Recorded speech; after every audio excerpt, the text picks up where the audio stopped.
This is Project Cape Podcast. Just hit play.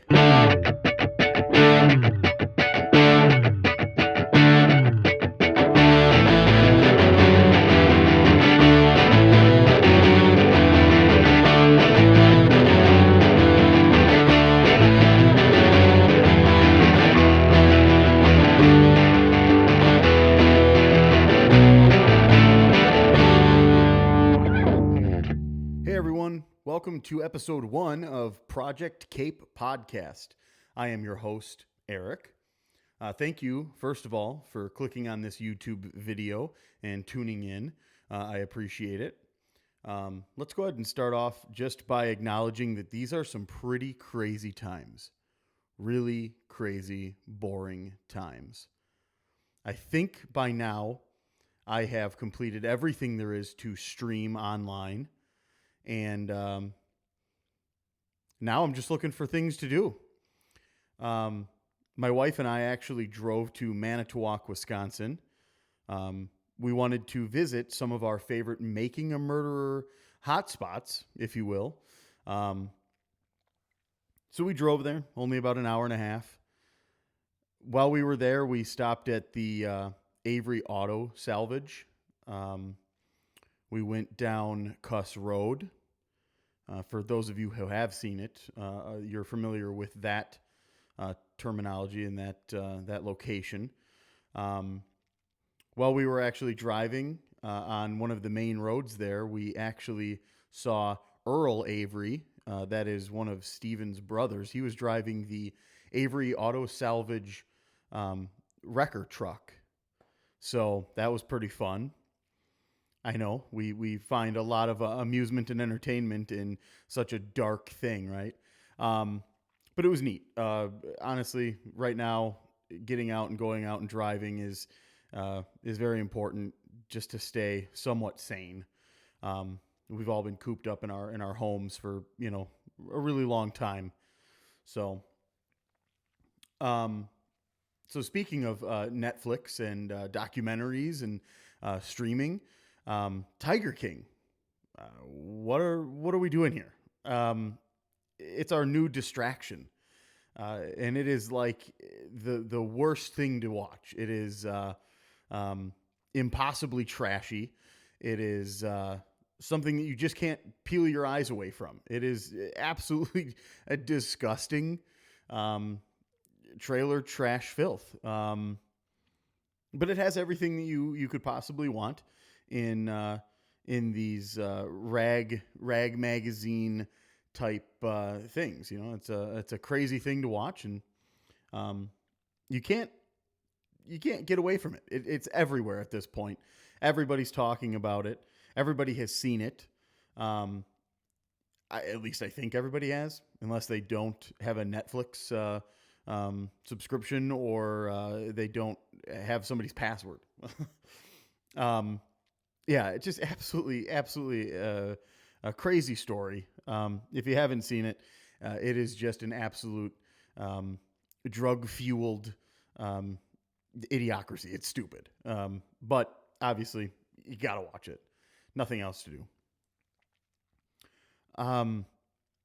Right now, honestly, it's been crazy. I never thought that I would miss sports if they ever went away. I never actually even imagined that they would go away or stop. So this is just an absolute crazy time right now. Nothing's being played live anymore.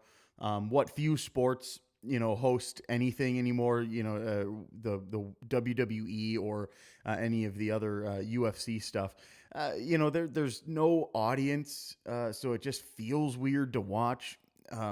WWE was always kind of weird to watch, but it's especially weird when there is literally nobody in the stands. They're putting on a show that nobody's watching in person, so it's got to feel really awkward for them. But also, it's a little distracting for me to watch as well. Plus, I don't really enjoy it.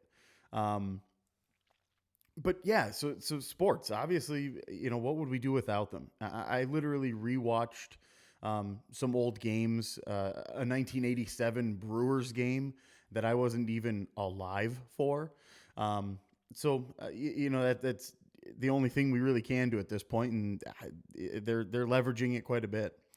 Um, and amidst all of this chaos, there's numerous professional athletes who are um, tested positive for coronavirus. Rudy Gobert, he was obviously one of the first, treated it incredibly inappropriately, in fact. Kevin Durant, another huge name, Sean Payton, coach of the Saints. So you've got a bunch of these really, high profile athletes who have now tested positive for it. They're donating money and trying to take care of the employees of big sports that they can't work right now.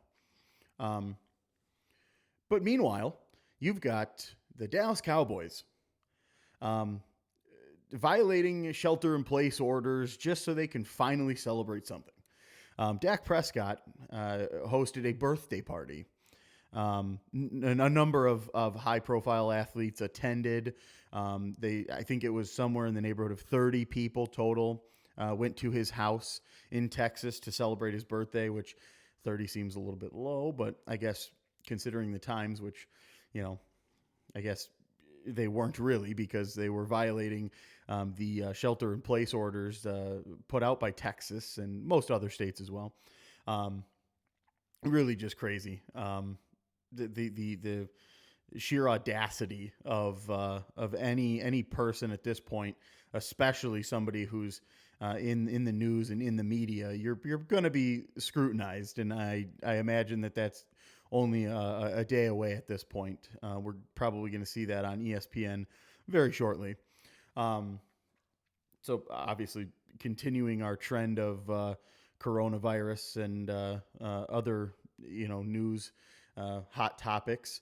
Um, the 2020 high school seniors, they seem to be pooping their pants over the fact that they are not attending school, which is crazy because if you would have told me back when I was a senior that I didn't have to attend school, I probably would have been absolutely thankful. Um, and I get it. I mean, I understand that there's some kids who are super popular. They're going to be going to their high school proms and finishing up, all the athletics and other after school activities and stuff. And obviously that can't be done now. But it's a big overreaction in my opinion.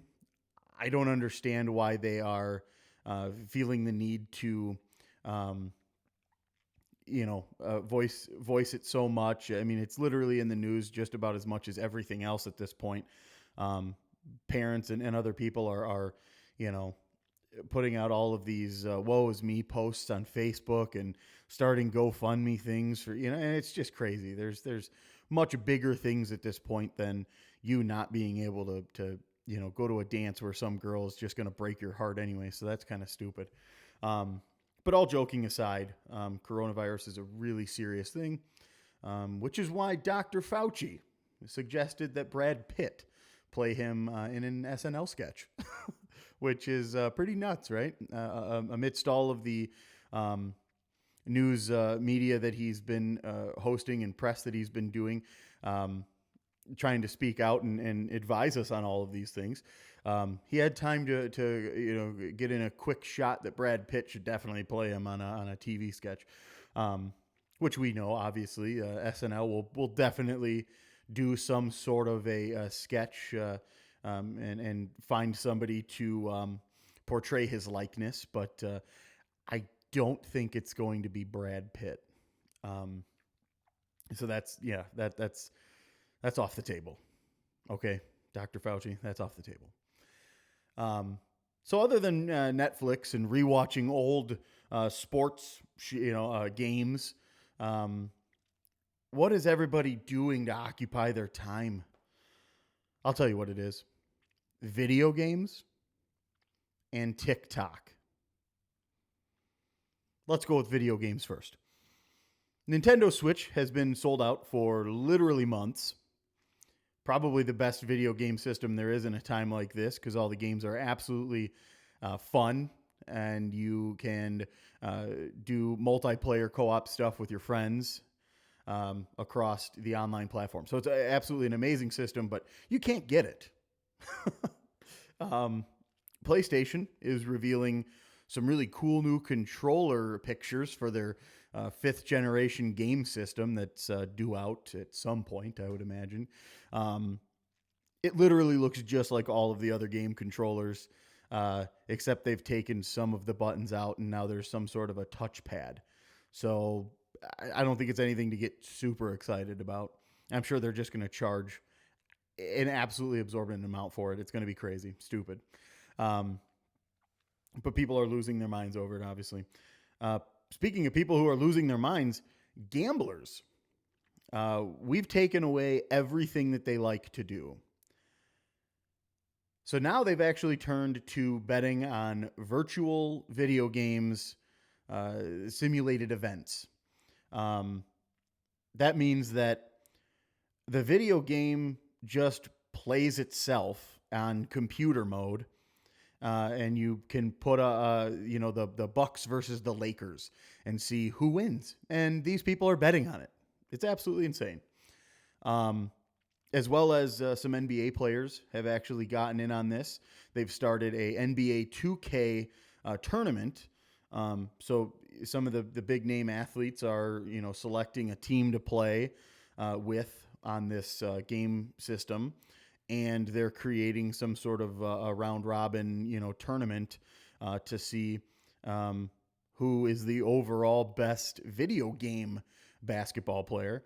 But of course, obviously, our gambling friends have taken complete hold of this and have started to bet their life savings on it. So